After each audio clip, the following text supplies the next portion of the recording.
오후에 하나님의 말씀을 보도록 하겠습니다. 시편 37편입니다. 시편 37편 7절 한 절을 보도록 하겠습니다. 다 찾으신 줄 알고 제가 받들어 읽겠습니다. 주 안에서 쉬고 인내하며 그를 기다리라. 자기 길에서 번성하는 사람 곧 악한 계책을 성사시키는 사람으로 인하여 초조해하지 말라. 오늘 오후 설교 제목은 억울해하거나 초조해하지 말라. 억울해하거나 초조해하지 말라. 이런 제목으로 말씀을 전하도록 하겠습니다. 금년도 마지막 설교 시간입니다. 늘 제가 이 마지막 설교를 하면서 설교하는 것과는 좀 감회가 좀 감회가 새롭습니다. 지난 한 해를 우리가 생각해 볼 때 우리는 영적으로 참 많은 그런 진통을 겪었습니다. 한 번도 경험해 보지 못한 그런 일들을 겪었고 또 지금도 우리는 겪고 있고 앞으로 얼마나 더 이어질지 우리는 현재로서는 알 수가 없습니다. 한 해가 끝나는 시점에서 우리 모두가 동일하게 갖는 것이 있다면 무엇일까요? 아쉬운 점이겠죠. 아마 아쉬운 점이 많이 있을 것이라 생각이 듭니다. 사람들은 마땅히 했어야 할 일을 하지 못했을 때 이제 아쉬움을 갖게 됩니다. 이것은 개인뿐만 아니라 교회적으로도 마찬가지입니다. 오늘 이 설교가 우리 모두에게 위로가 되는 설교가 되었으면 합니다. 지금은 어느 시대보다도 악한 계책이 성공하고 있는 시대라고 할 수 있습니다. 드루킹 사건, 조국 사건, 신라젠 사건, 라임 사건, 옵티머스 사건, 울산시장 부정선거 사건, 온 나라를 패닉 상태에 빠뜨리기에 충분한 사건들이죠. 그런데 이런 문제는요.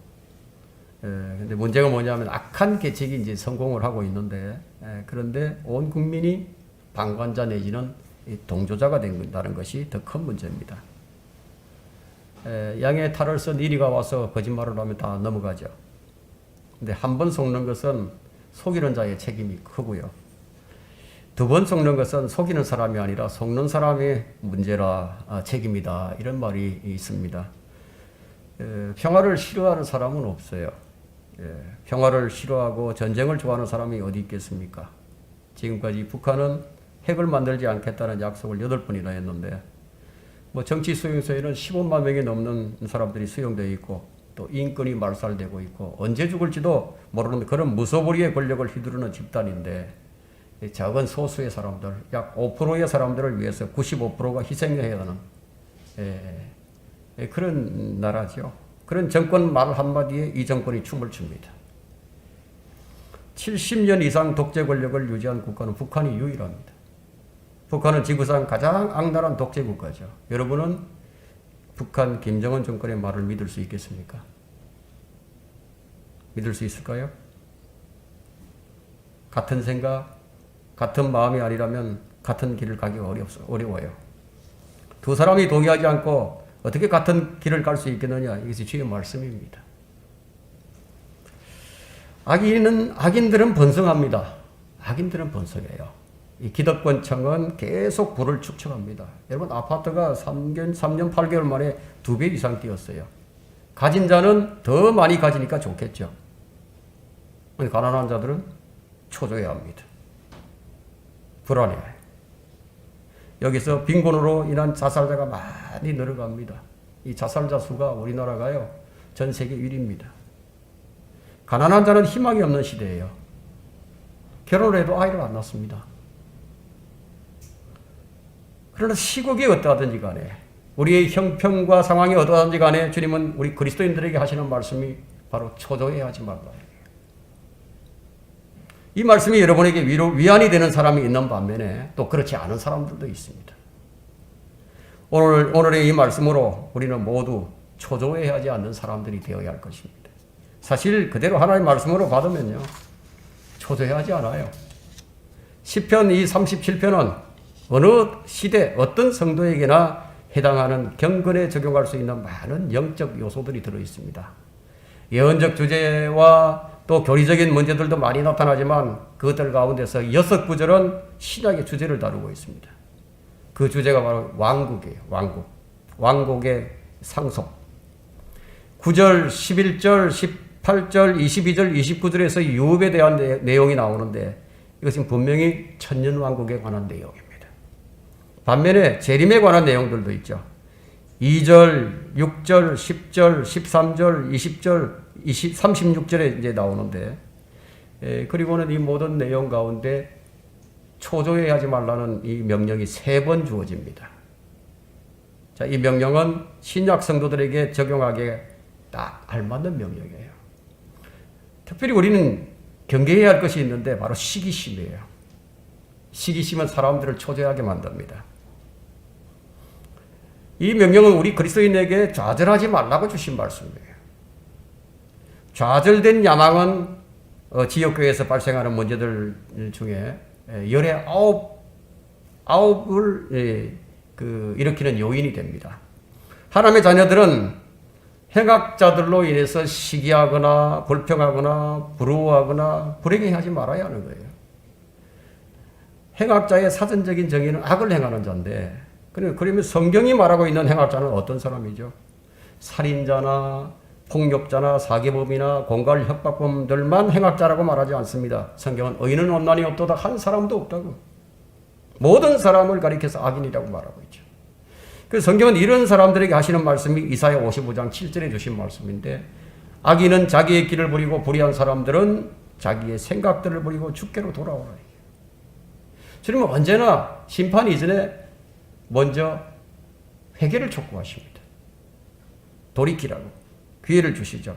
그래서 모든 사람은 자기의 길과 생각을 버려야 할 필요가 있는 겁니다. 말하자면 자기 생각과 자기 길을 가는 사람이 행악자인 셈이죠. 그렇다면 이 행악자에서 자유로운 사람이 누가 있겠습니까?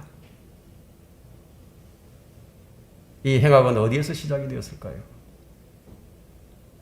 주의 말씀을 버리고 자기 길을 가려고 했던 아담으로부터 시작이 되었습니다. 그럼 그 길을 누가 알려준 것이냐 이거예요. 바로 인류를 파멸로 이끌고 있는 마귀에게서 비롯된 것입니다. 그러면 행악자가 추구하는 것은 무엇일까요? 무엇을 추구할까요?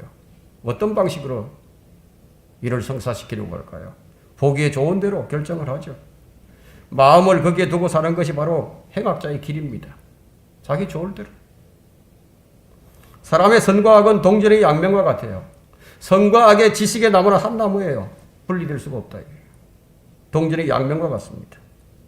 그러나 동전의 양면은 서로 달라요.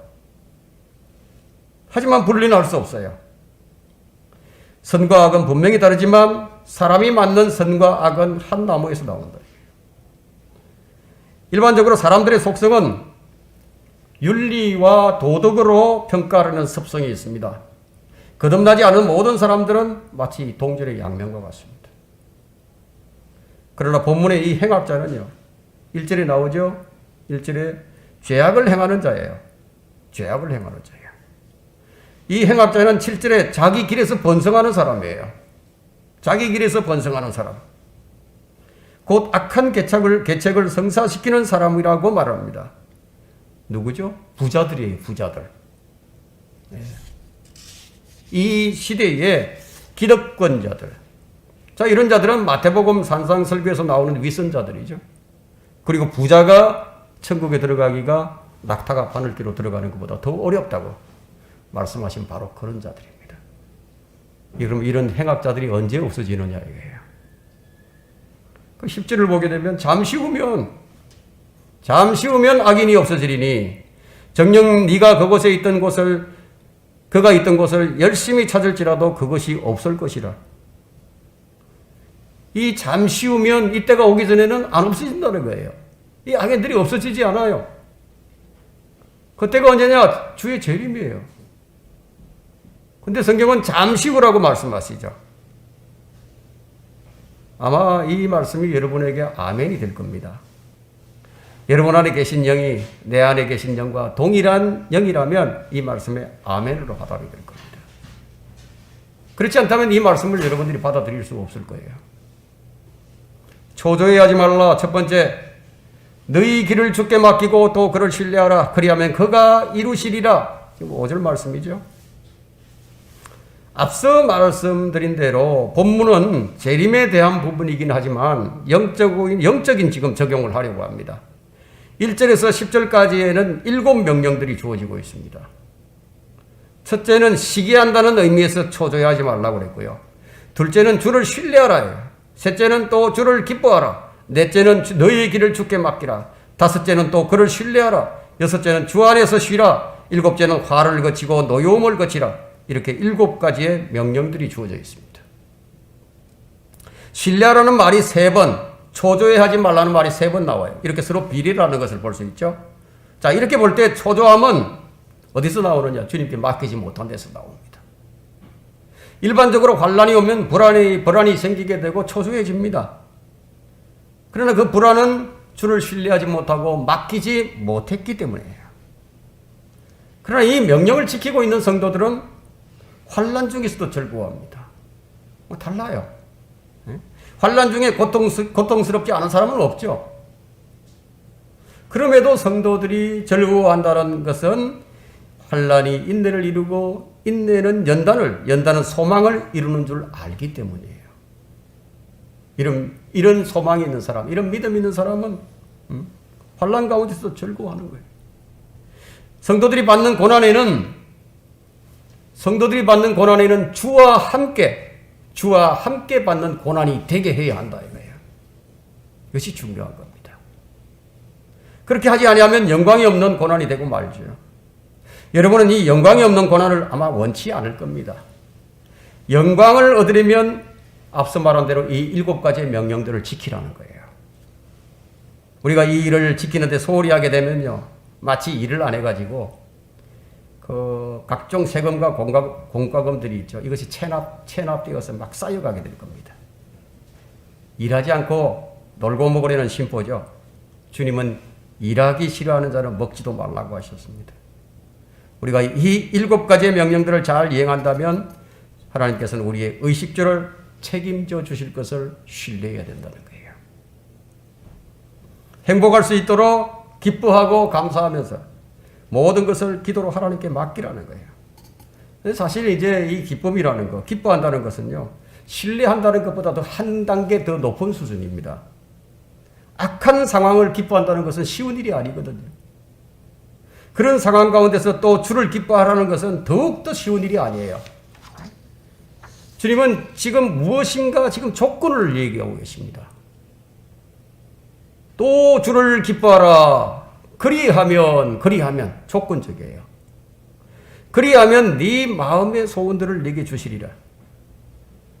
왜 이런 말씀을 주셨을까요? 사실 우리는요, 내게 가장 좋은 것이 무엇인지 내가 몰라요. 나도 잘 몰라요. 내게 어떤 것이 가장 좋은지.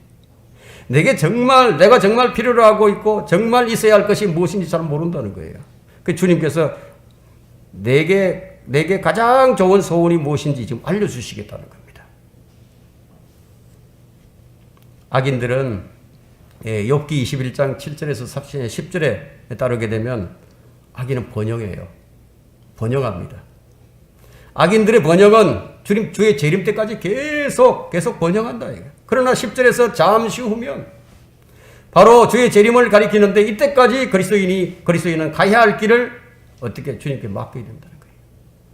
너의 길을 주께 맡기고 우리의 길은 고난의 길이에요. 멸시의 길입니다. 바로 십자가의 길이에요. 이 길을 가는 동안 우리 마음의 소원이 주님께 있어야 한다. 그래야만 주님께서 우리 마음의 소원들을 주십니다.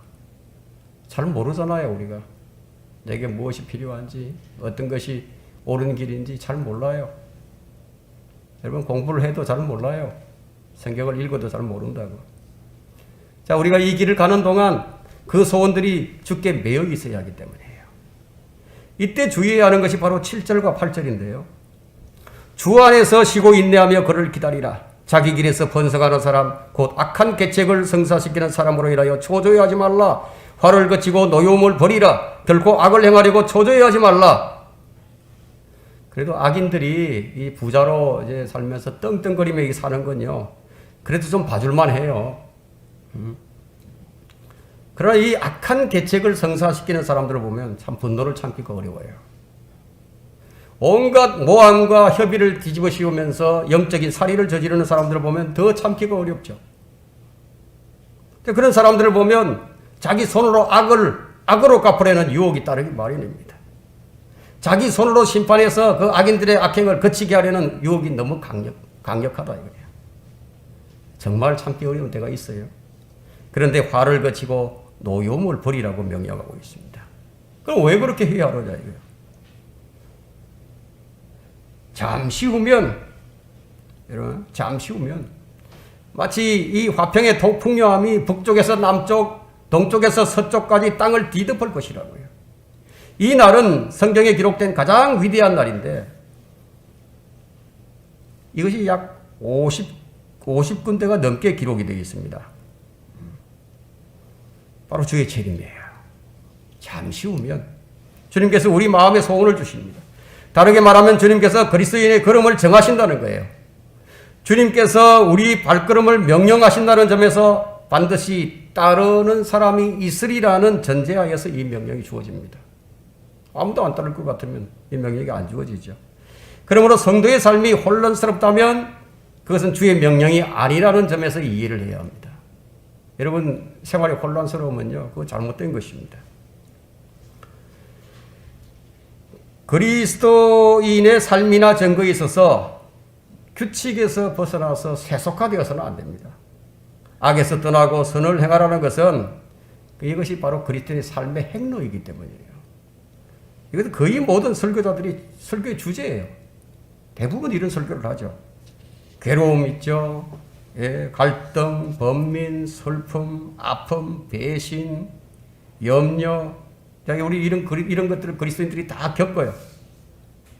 이런 것들은 마귀가 우리를 시험하는 표정이기도 하고 또 우리의 연약함 때문이기도 하지만 만일 여러분에게 이러한 괴로움과 아픔과 슬픔과 염려가 있다면 그것은 여러분이 자기 길을 걸으려는 하는 데서 나오는 악을 행하는 것임을 여러분들이 유념하셔야 됩니다.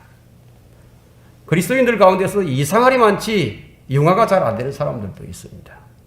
참 교제하기 참 힘든 사람들이 있어요. 우리는 그런 사람이 되지 말아야 하는 거예요. 만일 누군가를 만나게 되면 그리스도가 내 안에서 점점 멀어져 가고 만일 누군가를 만난 후에 주님을 섬기는 것이 무엇인지 잊어버린다면 그 관계는 그리스도께서 축복하신 관계가 아니죠. 여러분에게 주님이 주신 지혜가 있으십니까? 주님께서 주신 빛이 있으십니까? 지금 주의 길 가운데 서 있으십니까? 주님이 지혜가 되시고 주님이 이끄심이 있는데도 불구하고 불의한 길을 걷고 있다면 이것이 얼마나 어리석은 것입니까? 우리는 피를 흘리시고 만드신 주의 길에 함께 해야 합니다. 여러분의 결정이 지혜롭게 주님을 기쁘시게 주님을 섬기는 길이었는지 한번 생각을 해보세요. 교회를 세우신 이유가 무엇입니까? 우리의 즐거움 때문입니까? 아니죠. 교회는 주님께 영광을, 주님께 우리 자신을 드릴 수 있는 공간이에요. 행악자들과 같이 자신의 즐거움을 찾아서 길을 가고 또 관계를 맺고 또 그 길과 그 관계 속에서 서로 손잡아주고 도와주는 이것은 죄악의 길이죠. 그것은 결코 주님께서 인도하시는 길이 아닙니다. 주님께서 결코 원치 않는 길입니다. 주님은 결코 악인들과 함께 가기를 원치 않으세요. 저는 이 롯에 관한 얘기를 참 많이 하는 편인데요. 오늘도 롯에 관한 얘기를 좀 하려고 합니다. 이 롯은 소돔 사람들의 이 나쁜 행태를 보면서 참 괴로워했어요. 근데 거기서 못 떠나요. 왜 못 떠나느냐? 자기 의지로서는 도저히 빠져나올 수가 없어요. 동아줄처럼 그냥 얽히고 설킨 게 너무 많아요. 말하자면 인프라가 너무 좋아요. 온갖 게 다 있다 이거예요. 근데 주님께서 그의 괴로워하는 모습을 보시고 억지로 그의 의지와는 상관없이 끌고 나오셨다 이거예요. 이제 기껏 이렇게 끌어내 주니까 그가 하는 짓이 뭐냐 이게. 그가 한다는 짓이 주님께서 정해주신 장소에는 도저히 못 살겠다고 아주 투정을 부리는 거예요. 그래서 소돔과 비슷한 이 소알성에 거하겠다고, 거기서 살겠다고. 주님께서는 그래, 그럼 어디 네 마음대로 한번 해봐 이거예요. 결과가 어떻게 되었습니까? 롯이 술로 세월을 보내다가 그 마지막이 어땠는지는 여러분이 더 잘 알고 계실 겁니다. 제가 왜 이 말씀을 드리냐면요, 동아줄처럼 끈끈하게 연대하던 지역교회들이 있었어요. 근데 그 가운데 한 지역교회가 지주노릇을 합니다. 근데 그 교회가 그만 정신줄을 놓아버렸는지 계속 잘못을 범하는 거예요. 그래도 그 가운데 몇몇 교회들이 거의 괴로워했는데, 근데 그 동아줄을 끊지 못했어요. 그것이 썩은 동아줄인 줄 모르고. 그걸 끊지 못하고 같이 동조를 해오고 묵인해오다가 그만 그냥 그 괴로워하는 모습이 속내를 들켜버린 거예요. 그러니까 어떻겠어요? 그 속내가 들켜버리니까. 그 지주교회가 온갖 비난을 퍼부면서 그냥 잘라내버린 거예요. 그 잘리고 싶지 않았는데, 같이 가고 싶었는데 잘려버렸어요. 자기들의 의지와는 상관없이 그냥 잘려버렸다 이게. 그래서 정신이 번쩍 들었어요. 야, 이건 너무 억울하다 이거예요. 세상이 이렇게 억울할 수가 있어. 너무 억울해서 분통이 터지죠. 그러면서 반격을 시도하는 거예요. 나는 잘못한 게 없는데. 나는 전혀 잘못한 게 없는데. 그들이 모함을 했다. 그들이 잘못했다. 그러면서 이제 설교로 반격을 하죠. 자, 그러니까 본질을 보지 못하고 있는 사람들이요, 이제 구경거리가 생긴 거예요. 어떻게 하나 보는 거죠. 전혀 본질을 못 봅니다. 그 억울한 것만 생각을 하는 거예요. 자신이 그 악한 일을 성사시키는 그 일에 눈 감고 동조한 것에 대해서 그 잘못을 못 봐요. 그저 자기가 당한 억울함만 보이는 거예요. 그들은 잘려졌는데도 그들이 썩은 동아줄을 붙들고 있었던 것을 그동안 왜 악에 동조하고 묵인했었는지, 그것을 바라보고 있는 수많은 사람들이 그것에 대한 입장 표명을 공식적으로 분명하게 해주기를 바라고 있는데 억울한 거예요. 그냥 억울한 뿐이에요. 그런 취지에서 제가 에둘러서 롯을 좀 비유했습니다. 너의 길을 주께 맡기라 이거예요. 주를 신뢰하라. 그리하면 주가 이루어 주신다 이거예요. 그렇게만 하면 여러분이 생각하고 원했던 그것과는 비교할 수 없는 넘치게 채워주실 것입니다. 우리가 구하는 것보다 생각하는 것보다 더 훨씬 더 풍성하게 해주실 수 있는 그분께서 채워주신다 이거예요. 진정으로 풍요하고 복되고 아름다운 길을 걷기 원한다면, 정말 그 길을 가기를 원한다면 자기의 길을 버리고 주님을 택하라는 거예요. 주님께서는 주의 길을 걷는 그 길을 원하는 자들을 매우 기뻐하십니다. 만일에 그렇게 하지 못하는 것은 그것으로 인해서 여러분들에게 안타까움이 있다면, 원함은 있는데 잘 안 되는 그런 안타까움이 있다면 그것은 하나님의 뜻대로 하는 슬픔이에요. 그건 가능성이 있는 거예요. 만일 여러분에게 하나님의 뜻대로 하는 슬픔이 있다면 그 슬픔은 하나님께서 시작하신 겁니다. 그렇기 때문에 하나님께서 그것을 이루어 주실 것입니다. 너의 길을 주께 맡기고 주를 신뢰하라. 그리하면 주께서 이루어 주시리라. 지금 이 말씀을 듣고 있는 분들이 주의 길에 서 있다면 여러분이 무엇을 행할 수 있을 것 같습니까? 그럴 능력과 순종이 여러분에게 있습니까? 불가능한 거예요. 없어요. 아마 연약하다고 말할 겁니다. 그럼 불가능하다면 어떻게 해야 됩니까? 여러분이 진정 자신의 연약함을 인정하고 돌이킨다면 주님께서 이루신 그 약속이 여러분의 선물이 되는 거예요. 그런데 문제는 그 연약함이 마음에 없어요. 머리에만 있다. 실제로는 자기가 너무 강해서 자기가 결정을 하고 자기 머리만 쓰려고 하는 교만이 여러분을 무력하게 만들어버립니다. 주님이 여러분의 주가 되시게 해야 합니다. 주님이 왜 우리에게 주를 신뢰하고 맡기라고 말씀하시는 거예요? 그 이유는 주님께서 우리의 걸음을 정하시기 때문이에요. 우리에게서 일어나는 갖가지 혼란은 우리 삶에 대한 주님의 명령이 아니에요. 주님은 혼란의 창시자가 아니십니다. 그리스도인의 삶이나 정거에 있어서 규칙에서 벗어나 함께 가자는 악인들의 표지판이 걸려 있어서는 안 될 것이라는 얘기예요. 주님이 여러분의 표지가 되게 합니다. 왜 우리는 믿음의 시련을 견디지 못하고 실패를 하는 거예요? 실패 이유는 자신을 신뢰했기 때문입니다. 이유가 다른 사람에게 있는 것이 아니에요. 자기 힘으로 자기 뜻을 무엇인가를 이루려고 했기 때문이에요. 그래서 너의 길을 주께 맡기라고 주님께서 회개를 촉구하시면서 너의 길을 주께 맡기라. 또 그를 신뢰하라. 그러면 주께서 이루어 주신다고. 초조해하지 말라. 두 번째, 주 안에서 쉬고 인내하며 그를 기다리라. 7절이죠. 주 안에서 쉬고 인내하며 그를 기다리라. 자기 길에서 번영하는 사람, 곧 악한 계책을 성사시키는 사람으로 인하여 초조해하지 말라. 필요와 가치는 그 크기에 따라서 반드시 수반되는 것이 있습니다. 그것이 인내예요. 인내입니다. 자, 우리가 인내하지 못하면 그것을 얻을 수가 없어요. 네. 자, 우리가 인내하지 못하면 그것을 얻을 만한 가치가 작기 때문이겠죠. 인내할 필요성을 못 느끼니까. 그래서 인내하지 않게 됩니다. 무엇인가 얻어야 할 가치가 크다면 여러분 1년 아니 10년을 못 기다리겠습니까? 주님께서 우리를 부르실 때까지 왜 기다리지 못하겠습니까? 왜 인내하지 못하느냐 이게요. 참고 기다릴 만큼의 가치가 없어 보이기 때문이에요. 그런 사람 주님께 못 맡기죠. 예? 맡겨본 적이 없으니까 기쁨이 뭔지를 모르죠.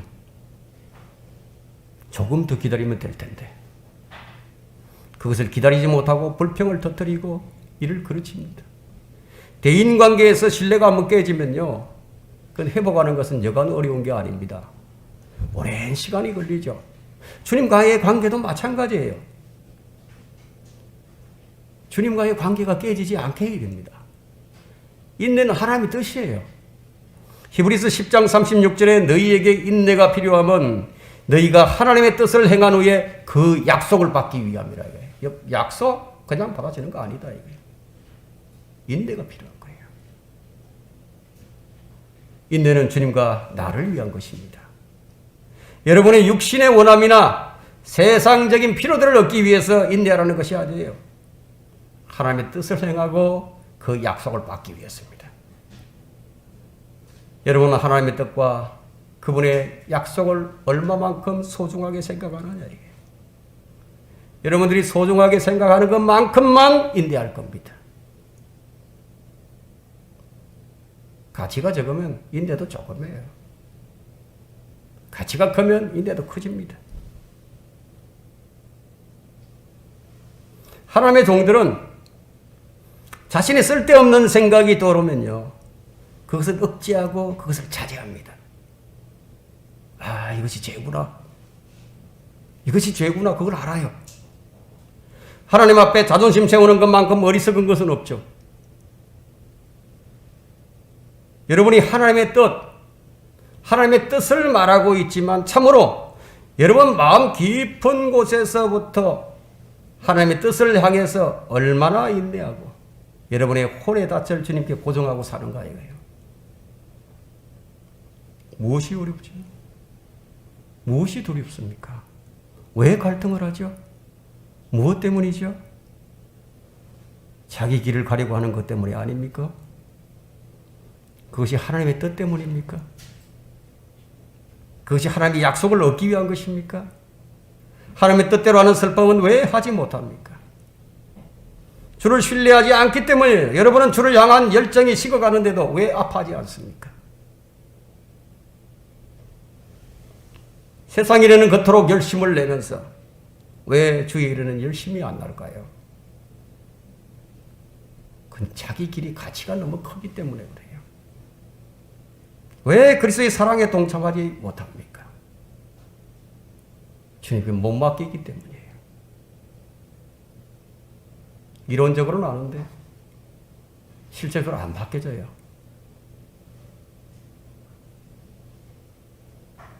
안 바뀌어지면 마음이 아프죠. 그걸로 인해서 여러분들은 주님 앞에 엎드려 기도해 본 적이 있으십니까?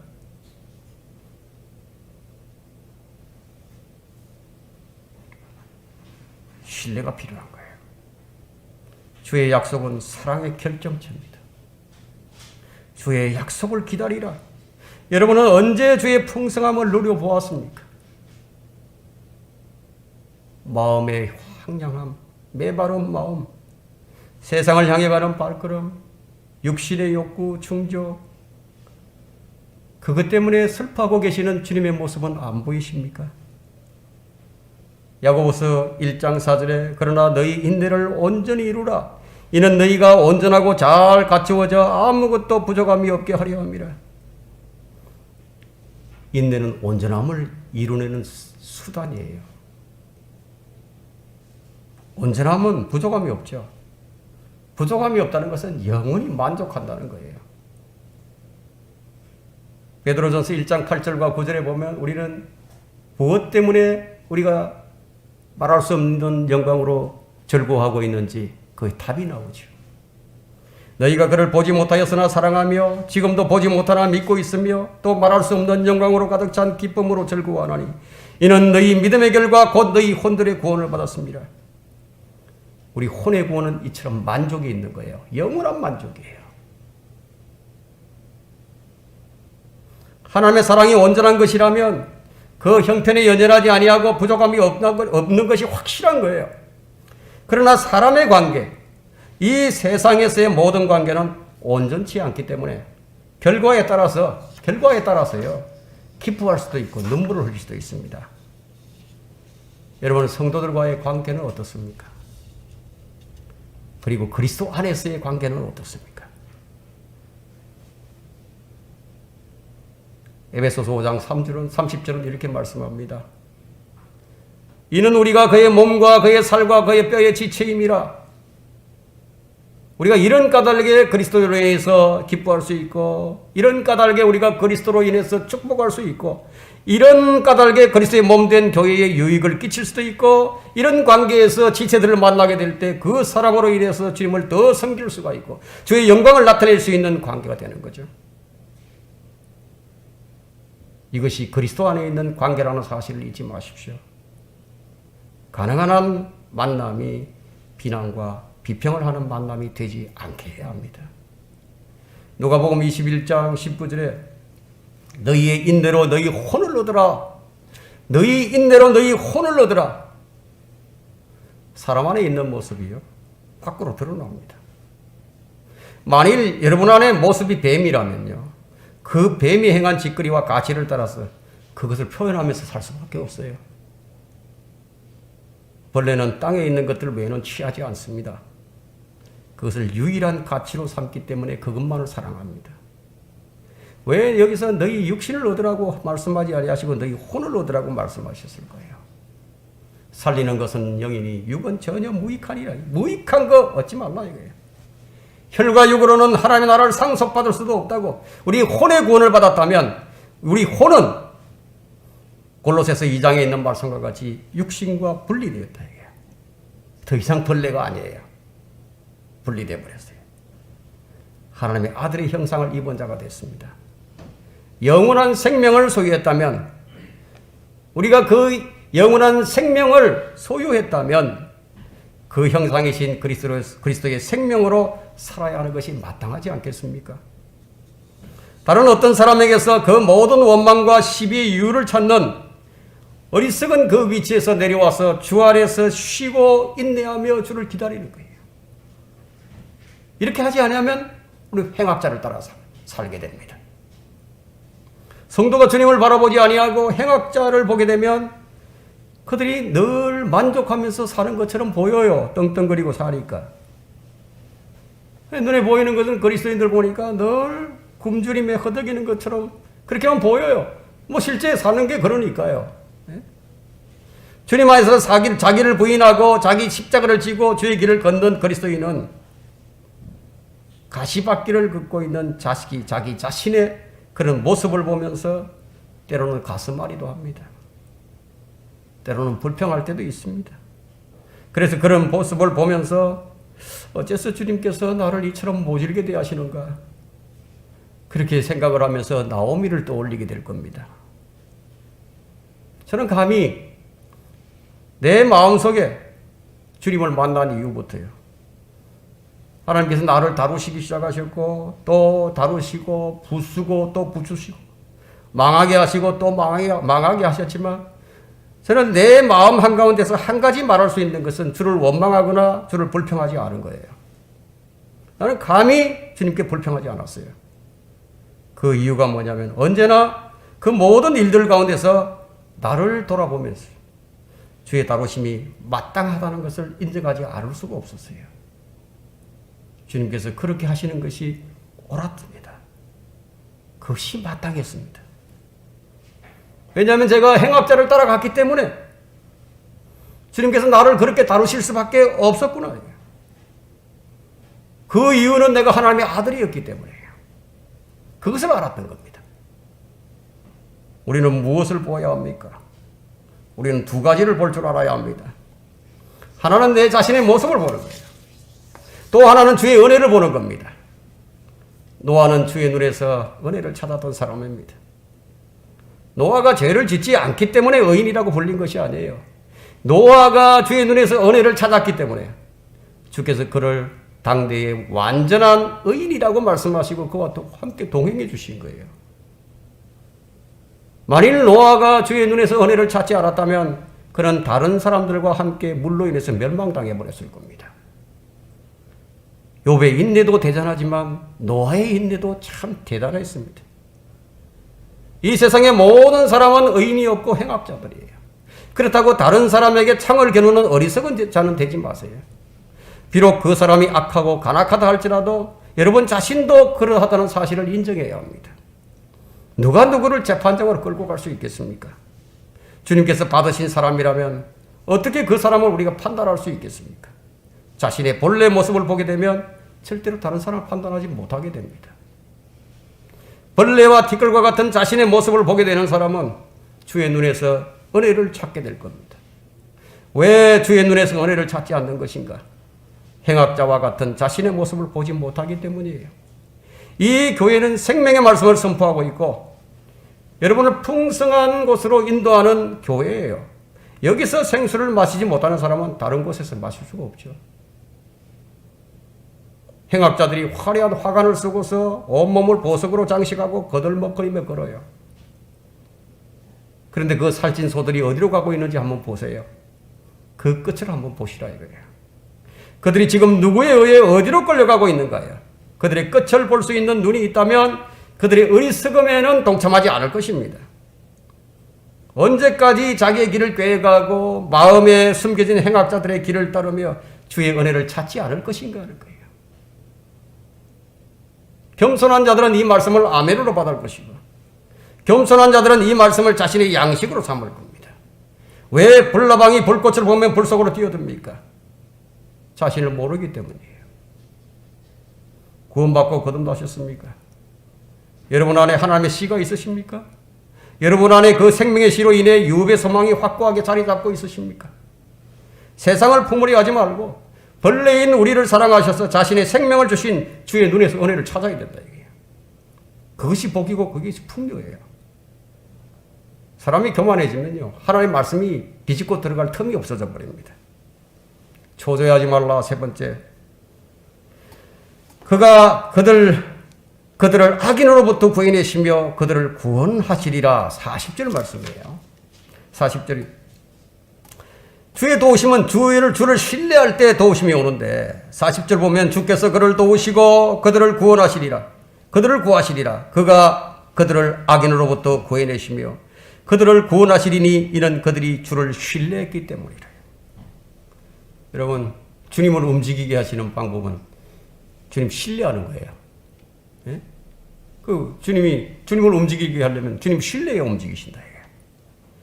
그러면 그 전제가요. 무엇이냐면, 여러분 스스로 행하고자 하면 주님께서 침묵하십니다. 안 움직이세요. 우리가 행할 수 있는 그런 존재가 아니다 이거예요. 그러니까 우리가 죽어 있는 자들이 어떻게 움직이겠습니까? 자, 이것이 의미하는 바가 뭐냐면 주님과 함께 하지 않는 우리의 모든 움직임은 주님을 신뢰하지 않는다는 거예요. 왜 우리는 그리스도와 함께 십자가에 못 박혀 있어야 하는 것인가 하는 거예요. 내가 다 할 수 있다면 그럴 필요가 없죠. 내가 그리스도와 함께 십자가에 못 박혀 있으니 그럼에도 나는 살아있노라. 그러나 내가 사는 것이 아니요 그리스도께서 내 안에 사시는 것이라. 주님께서 우리 대신 행하셔야 하기 때문이에요. 이것이 성경에는 기록이 되어 있는데 여러분은 얼마나 자주 여러분을 발견하고 있으십니까? 왜 안식이 없는가요? 왜 쉬지 못하는가요? 내가 행해야 하니까 쉴 수가 없어요. 안식은 주 안에서의 안식입니다. 수고하고 짐진 자들아, 수고하고 무거운 짐진 자들아 다 내게로 오라. 그리하면 내가 너에게 힘을 주리라. 성경에는 이 말씀이 있는데 실감이 안 나요. 여러분, 악한 자들도 기쁨이 있어요. 악한 자들도 성취를 하게 되면 기쁨이 오는 거예요. 그래서 그 악인들은 입을 열어서 자신을 자랑하죠. 자신의 성공 사례를 자랑하면서 자신을 과시합니다. 만일 현명한 사람이라면 주님께서 행하신 것을 알고 입을 열어 자신을 과시하거나 고집하거나 자랑하지 않을 겁니다. 다윗이 이것을 알았거든요. 시편 39편 9절에 내가 벙어리가 되어 입을 열지 아니하였으니 이는 주께서 그것을 행하셨기 때문이니이다. 다윗이 이걸 안 거예요. 얼마나 겸손합니까?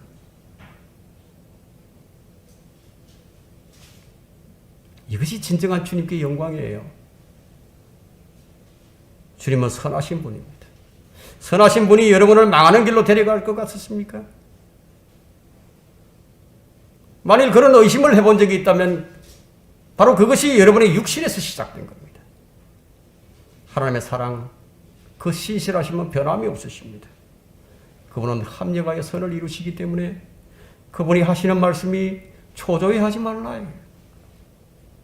기다리지 못하고 헛된 짓 하지 말라는 거예요. 간혹 성도들 간에 하나 되지 못하는 일들이 종종 발생합니다.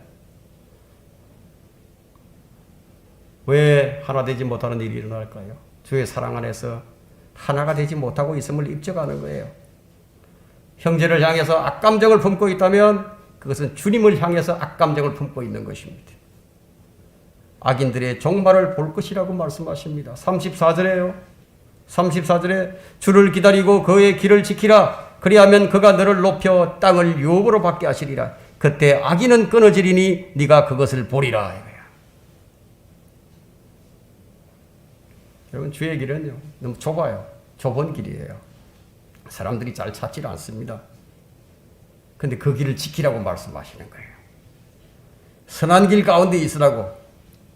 주님께서 인도하시는 그 길이 예레미야 6장 16절 17절에 주가 이같이 말하노니 너희는 길에 서서 보고 옛길 그 선한 길이 어디에 있는지 물어 그곳으로 걸어가라. 그리하면 너희가 너희 혼들을 위하여 힘을 얻으리라 하였으나 그들이 말하기를 우리는 그곳으로 걸어가지 아니하리라 하는도다.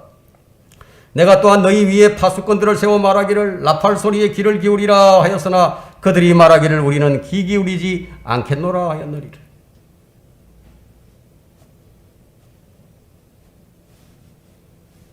주님께서 길이 되어 주셨어요.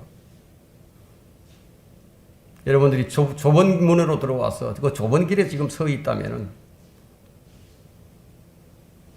주의 길을 지키는 것이 성도의 의무예요.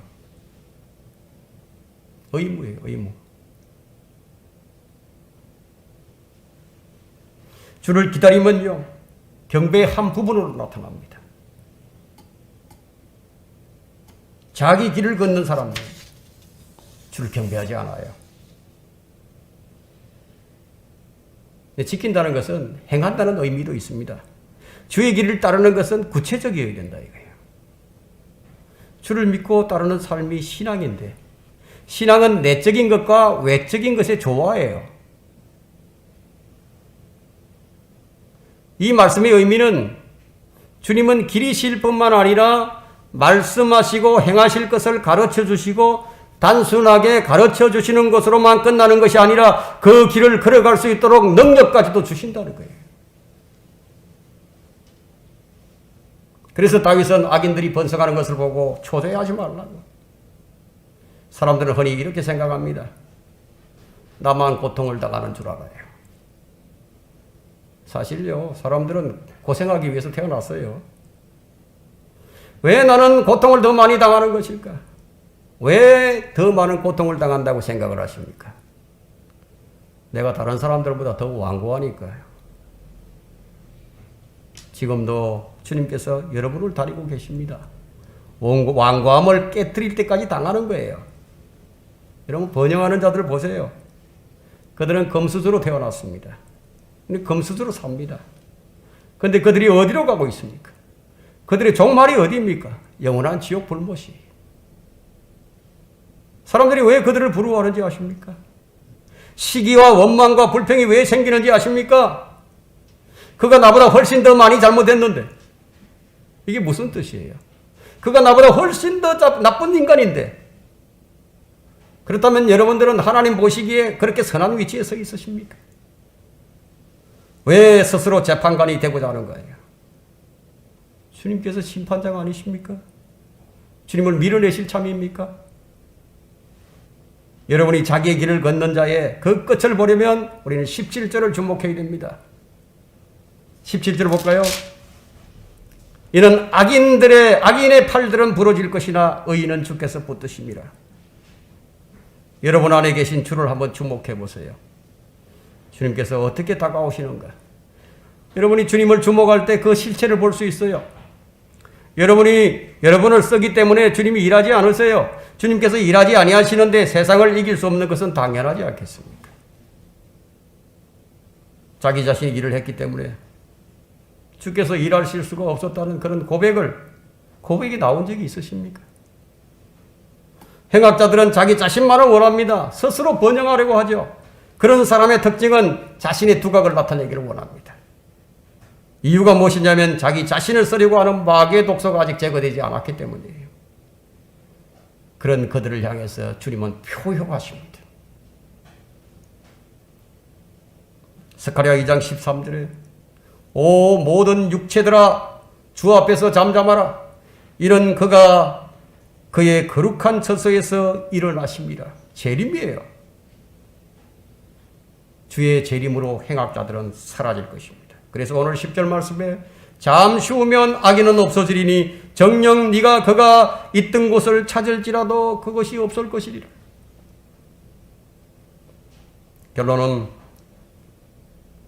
성경에서 순종은 무엇을 말하고 있는가 하는 거예요. 때로는 행위를 말하는 것이 아니에요. 주께서 행하시는 것을 목도하는 것을 말할 때도 있습니다. 너희는 가만히 있어서 주의 구원을 바라보라 이거예요. 주님께서 행하시는 거 보는 거예요. 다시 말하면 성경에서의 순종은 자기 자신이 잠잠히 엎드려 주님께서 행하시는 그 현장에서 주의 은혜를 얻는 것이 순종임을 우리가 잊지 말아야 합니다. 주의 길에 있으면 주님께서 인도해 가시는 거예요. 이끌어 가신다 이거예요. 여러분 이걸 감지하고 이걸 느껴야 돼요. 주님께서 나를 이끄시고 계시는구나. 내가 빠져나갈 수 없이 주의 손에 지금 붙들려 있는 것이구나. 감지해야 된다. 이 설교는 여러분들만이 듣는 것이 아니에요. 마귀도 듣고 있습니다. 여러분 옆에 앉아서 듣고 있다 이거예요. 그러나 마귀는 주의 말씀에 순종할 수가 없어요. 마귀는 이 말씀을 여러분 마음에서 빼앗아가려고 할 것입니다. 그러나 주의 길을 걷지 못하는 것은 마귀만이 아니에요. 우리 육신도 문제입니다. 오 모든 육체들아 주 앞에서 잠잠하라. 우리는 이 말씀 앞에 우리 육신의 머리를 잠잠하게 해야 합니다. 주의 길을 걷지 못하게 하는 방해자들, 또한 행악자들, 이런 자들은 이제 주님께서 오시면 그 악한 것들은 다 사라진다. 만일 여러분 안에 아버지의 뜻을 이루신 주님이 계신다면 이 말씀이 여러분의 양식이 될 겁니다. 능력이신 주님께서 일을 하고 계신다는 것을 잊지 마십시오. 겸손히 잠잠히 주의 말씀을 여러분 마음에 깊이 새기기를 원합니다.